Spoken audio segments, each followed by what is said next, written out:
जहां पर पूरे प्रदेश में एक खुशी का माहौल है। कांग्रेस दोबारा सत्ता में आई है। इस विजय उत्सव को मनाने के लिए सभी के दिलों में एक उत्साह और खुशी का माहौल पूरे प्रदेश में दिख रहा है। मैं आपको बताना चाहती हूँ कि सबसे पहले तो मैं हिमाचल प्रदेश की जनता का और जन जन का आभार व्यक्त करना चाहती हूँ, जिनके सहयोग से, जिनके आशीर्वाद से हम इस चुनाव को जीत पाए। दूसरी बात, हमारे पार्टी वर्कर, पार्टी के सभी आला नेता, पार्टी का सभी छोटे से छोटा और बड़े से बड़ा वर्कर, इनका भी मैं दिल से बहुत बहुत आभार व्यक्त करती हूँ। जिस तरीके से इन्होंने इस चुनाव में काम किया और हमारे पार्टी को इस मकाम तक पहुंचाया, उसमें उनका भी बहुत बहुत आभार।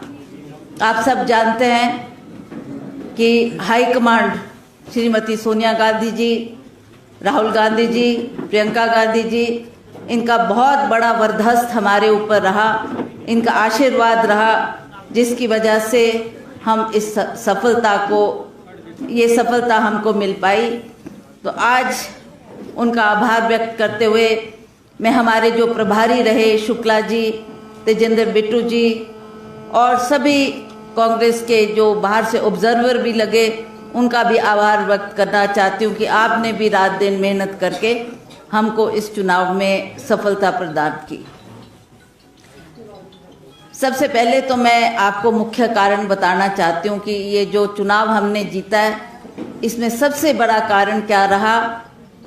स्वर्गीय वीरभद्र सिंह जी, जिनका एक चेहरा हर चुनाव में होता था और लोग उस चुनाव में बढ़ चढ़ के भाग लेते थे।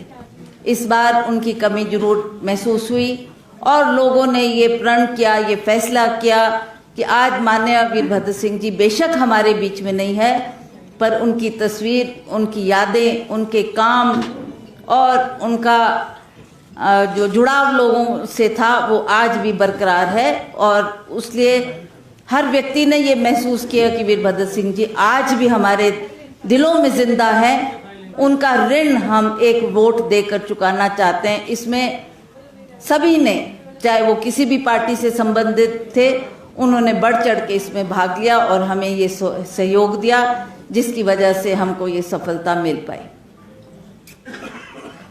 कुछ कारण ये भी रहे, भाजपा की सरकार ने बहुत से वायदे किए, लोगों की बहुत सी आशाएं थी कि भाजपा की सरकार, जिसको लोगों ने मौका दिया था, 5 साल उनकी सरकार प्रदेश में रही और 5 सालों में जयराम ठाकुर जी ने कोई ऐसा कार्य करके नहीं दिखाया कि उन्होंने हिमाचल प्रदेश की जनता के लिए कोई काम किया हो।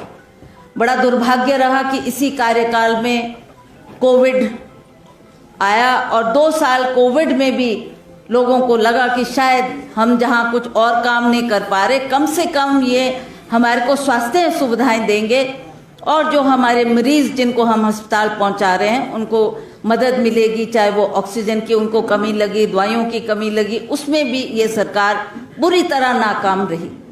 इन्होंने जो जिस तरीके का घोटाला इसमें हुआ है, वो भी एक बहुत ही दुखद बात है कि ऐसे कार्यकाल, ऐसे वक्त में जबकि लोग और मरीज मौत और जिंदगी से जूझ रहे थे, उस वक्त इन्होंने इतना बड़ा स्कैंडल ये जो हुआ है वो जग जाहिर है, सभी जानते हैं कि कहाँ तो सेवाएं देनी थी।